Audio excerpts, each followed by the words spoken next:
Los hijos de un trabajador tienen derecho a recibir una pensión por orfandad cuando son menores de 25 años.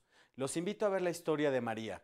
Ella rebasa esta edad, pero debido a que tiene una discapacidad auditiva, seguía recibiendo este beneficio. No obstante, ella tuvo un hijo y por este motivo, el ISSSTE decidió dejarla sin su pensión. Hoy le vamos a decir cómo terminó esta historia. Mi nombre es Emanuel Saldaña. Quédese con nosotros, ya inicia Te Defendemos.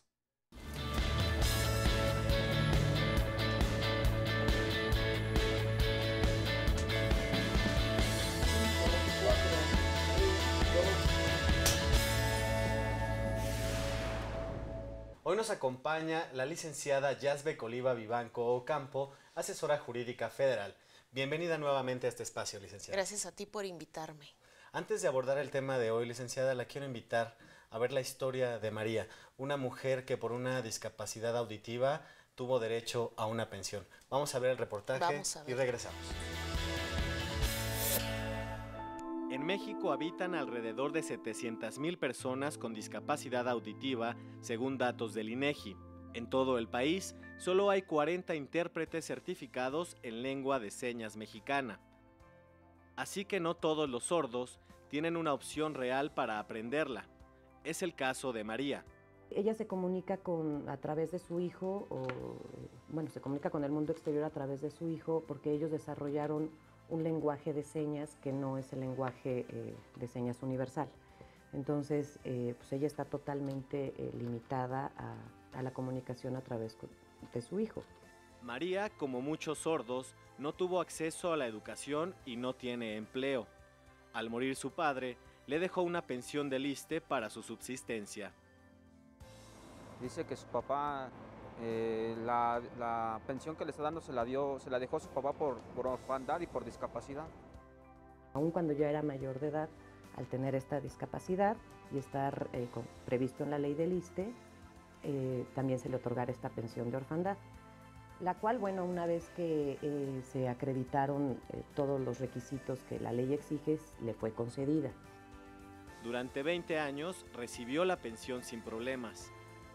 Estuvo yendo bastante tiempo acompañada por parte de su mamá y que la trataban, o sea, normal, cobraba su pensión y cada 4 meses acudía. Dice ella que la directora nunca en ningún momento le dijo nada, o sea, todo iba con normalidad, sino que hasta en el momento que dice que ya no le otorgaron el dinero. Y es que el ISSSTE se enteró que María tenía un hijo. Se le notifica por parte del ISSSTE que al haber sido madre, ya no se encuentra en ese estado de discapacidad que la imposibilita para trabajar. Y entonces, a juicio del ISSSTE, las pensiones que la señora había venido cobrando desde que falleció su mamá eran indebidas.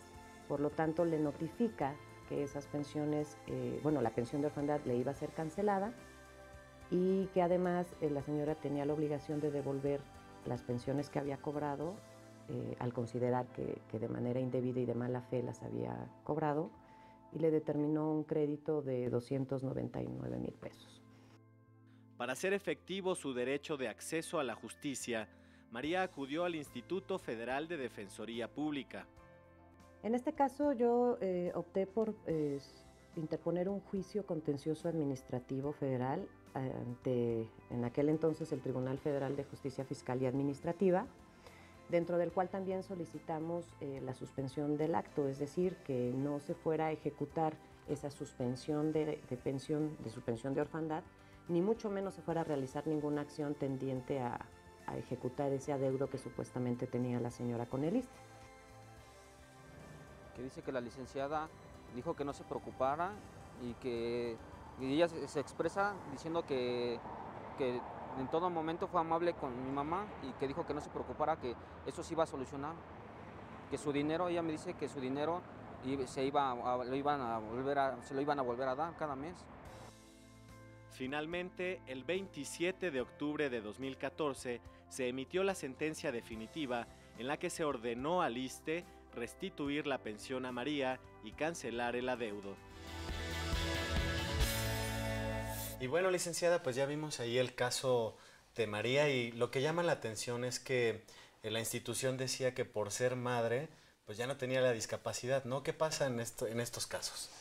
Bueno, en estos casos se supone que una pensión, sobre todo para una persona que tiene una discapacidad que le impide para desempeñar un empleo o está imposibilitada físicamente, sobre todo para darse a entender, pues se supone que se le tiene que garantizar de por vida la pensión por orfandad, con independencia de que ya sea madre. Entonces se le tiene que otorgar ese beneficio, sobre todo por la incapacidad con la que cuenta en este momento.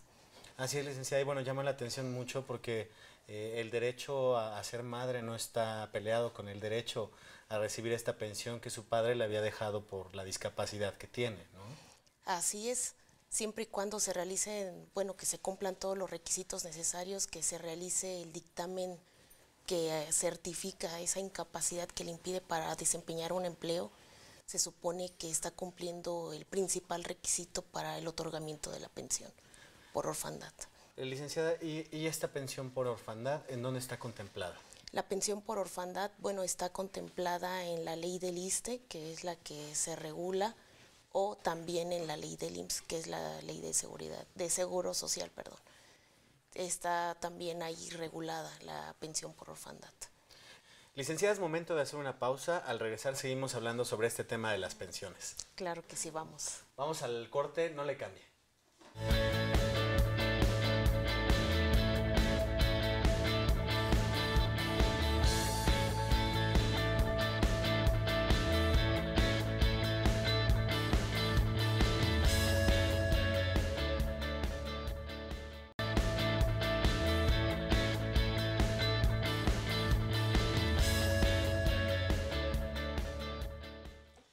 Ya estamos de regreso, qué bueno que sigue con nosotros. Seguimos conversando con la licenciada Yazbe Coliva Vivanco Ocampo, asesora jurídica federal.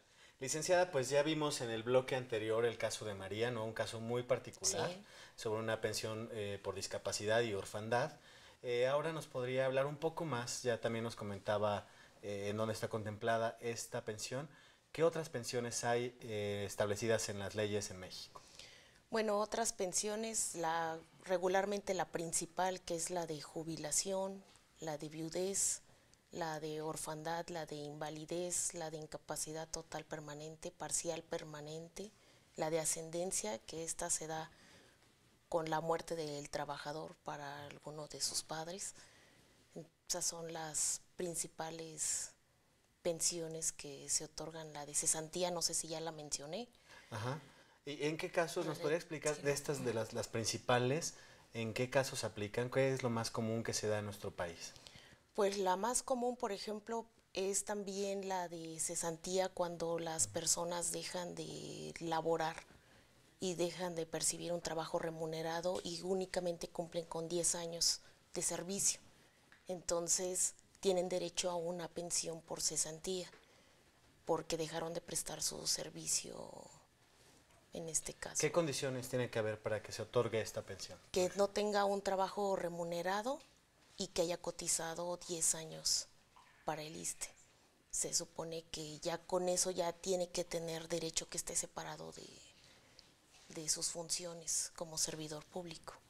En este caso, licenciada, volviendo al tema de la señora María, si ella no hubiera tenido una discapacidad, no se podría otorgar una pensión vitalicia, ¿es verdad? Así es, no se le podría otorgar una pensión porque se supone que está apta para desempeñar algún trabajo remunerado. No hay nada que le restringe ese derecho para, pues, trabajar. Por ese motivo es de que se vería limitado ese derecho una vez que cumpliera ya sea los 18 años o los 25 años, que es la mayoría de edad, o que esté estudiando. Se supone que hasta los 25 es la edad límite para un menor que puede tener derecho a la pensión por orfandad, siempre y cuando esté estudiando, que no esté desempeñando algún trabajo remunerado y que tampoco haya contraído nupcias.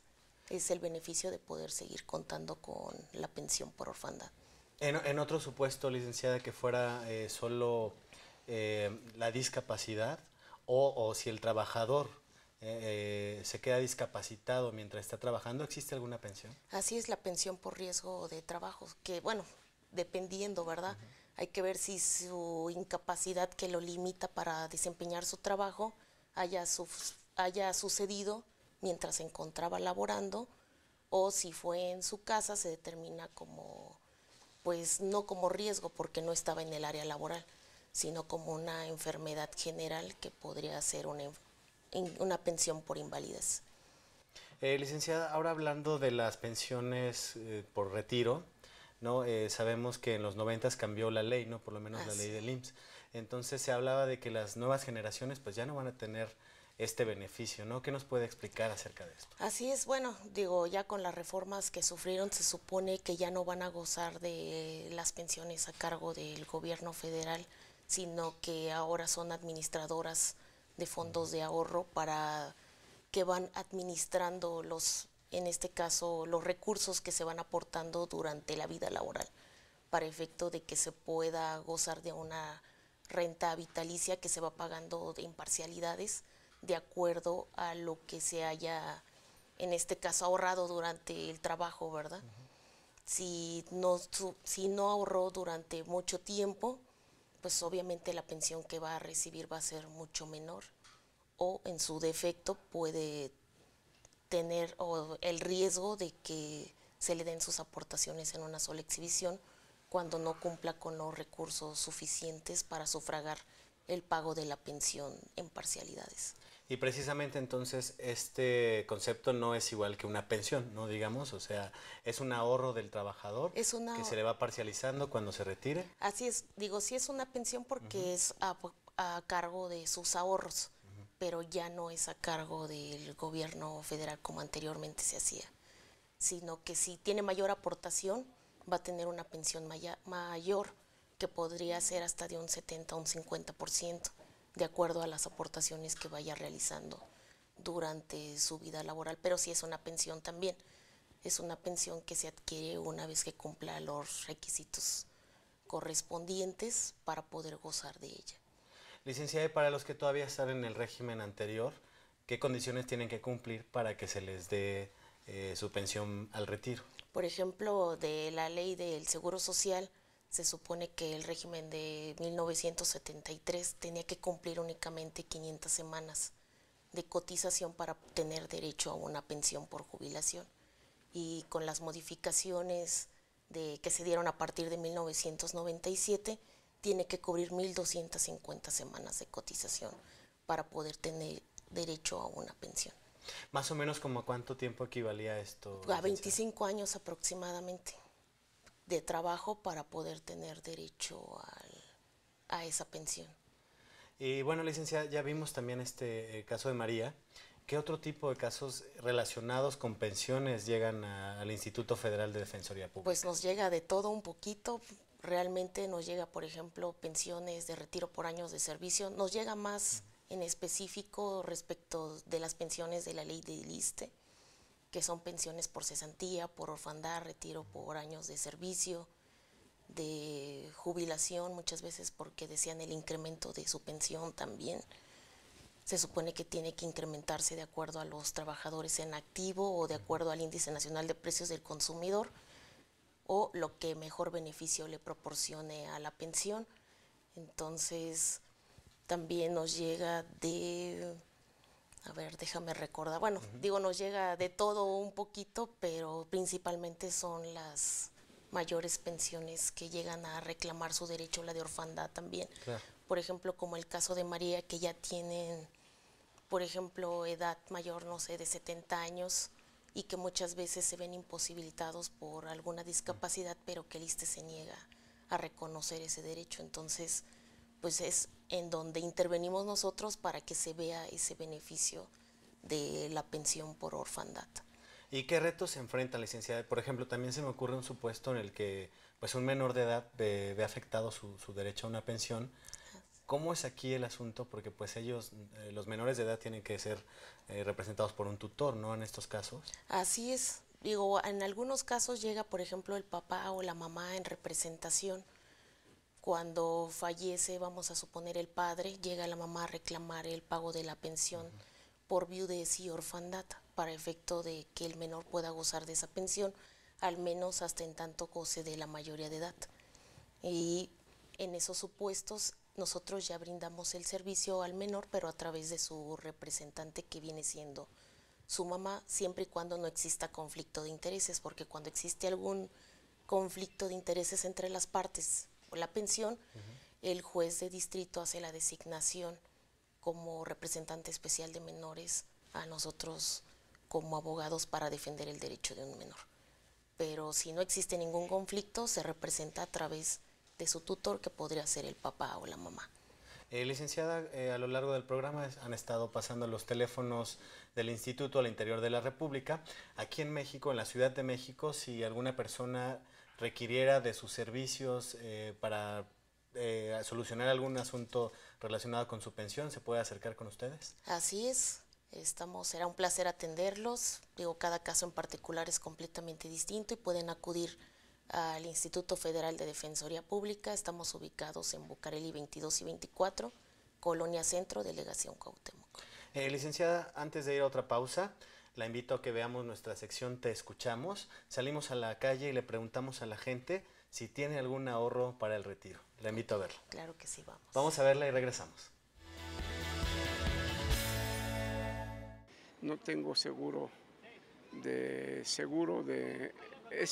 retiro, solamente porque mi esposa trabaja en el centro de salud, seguridad, y yo tengo seguro por ella. Y yo perdí mi seguro.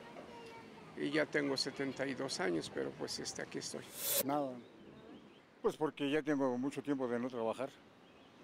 Ya por la edad ya no lo aceptan uno tan fácilmente, a pesar de la experiencia, pero pues, ¿qué le vamos a hacer? Bien, muy bien. Soy jubilada del ISSSTE, entonces pues todo muy en orden, mi jubilación con todo mi sueldo completo y me dieron mi ahorro. Bien, muy bien. Sí, precisamente yo trabajo aquí en el IMSS y tenemos lo del SAR. Ajá, y tenemos un ahorro con las Afores. La Afore fue la que me dio lo que había juntado. Bueno, pues quedé conforme con lo que me habían dado. Quién sabe si era más o era menos, porque nunca tuvimos una orientación, ¿no? Una orientación que nos dijeran que era lo que realmente teníamos que sacar. O eso es, yo creo que a veces en el prejubilatorio es lo que a veces uno no se entera, ¿no? No cuento con ninguno y solo he pensado, bueno, conforme avanza mi edad, digamos, me hago más adulta, pienso en un futuro, pero hasta ahorita no he tenido ninguna oportunidad de hacerlo.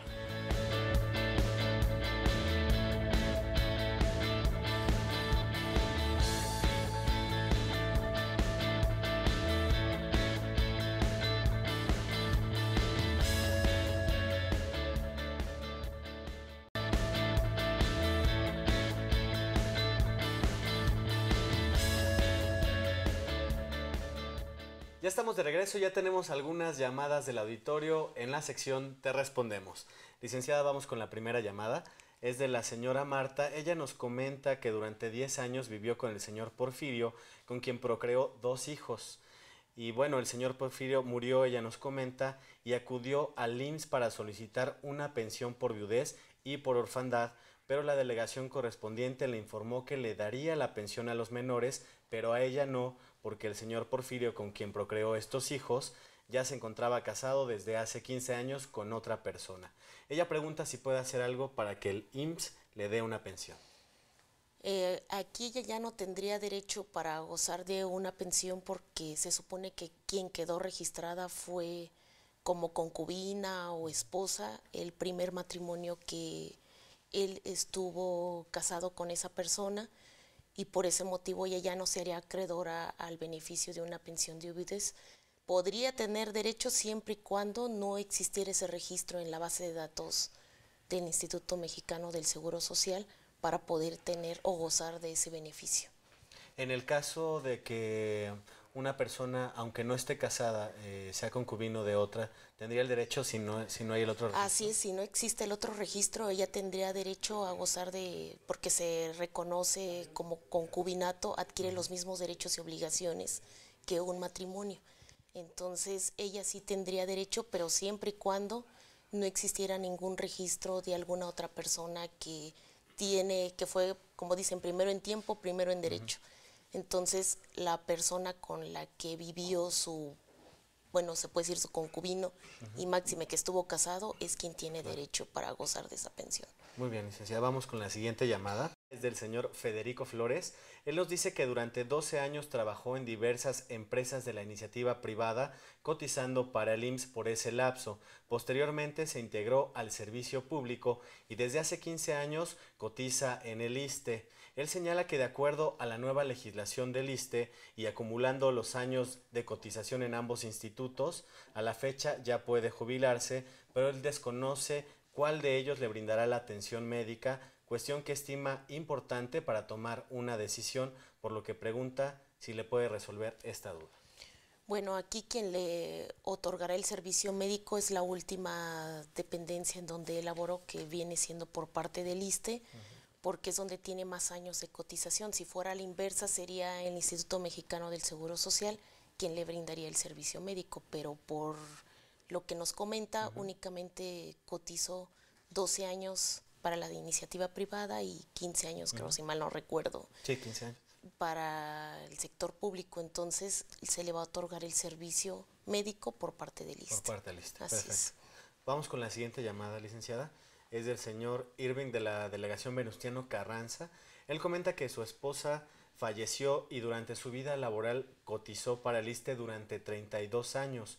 Con posterioridad acudió a este instituto para obtener una pensión por viudez derivado del fallecimiento de su esposa. Sin embargo, nos dice que dicha pensión le fue negada bajo el argumento que se encuentra como trabajador en activo. Él pregunta de qué manera se le puede ayudar. Bueno, se supone que nuestro máximo tribunal, que es la Suprema Corte de Justicia de la Nación, ha sustentado que es inconstitucional que se restrinja el derecho de una persona, máxime de que el trabajador ha generado sus derechos que se han visto, digo, pues se supone que tiene orígenes distintos, en este caso la pensión de viudez con un trabajo remunerado, porque unos fueron generados por su esposa fallecida y los otros derechos se generaron por él durante su vida laboral. Aquí él tendría derecho a gozar de la pensión de viudez porque fueron generados esos derechos laborales a través de su esposa. Por eso tiene orígenes distintos el trabajo remunerado con el otorgamiento de una pensión. Y se supone que el artículo 123, apartado B, concede esa seguridad social a las personas que tienen derecho de gozar de ella, y sobre todo no se puede ver restringido un derecho que es, en este caso, el beneficio de la pensión de viudez. Licenciada, toda vez que el señor Irving nos dice que no se le otorga la pensión por viudez, ¿se puede acercar con ustedes para conseguirla? Así es, se puede acercar con nosotros de manera inmediata para estar en posibilidad de ser el caso que ya le haya sido notificado algún oficio para que se pueda impugnar a través del juicio de amparo indirecto. Este recurso, licenciada, le garantizaría al señor Irving y bueno, a cualquier persona que se encuentre en esta situación el acceso a la pensión que le corresponde por derecho. Así es, se le garantizaría para efecto de que él pueda gozar de la pensión de viudez con independencia de que esté gozando de un trabajo remunerado. Licenciada, ya se nos termina el tiempo. Muchas gracias por atender las inquietudes del auditorio y por esta conversación. Gracias a ti por invitarme. Licenciada Yazbek Oliva Vivanco Ocampo, asesora jurídica federal. Gracias también al equipo de producción y gracias a usted por sintonizarnos. Lo esperamos la próxima semana. Quédese en la señal del canal judicial.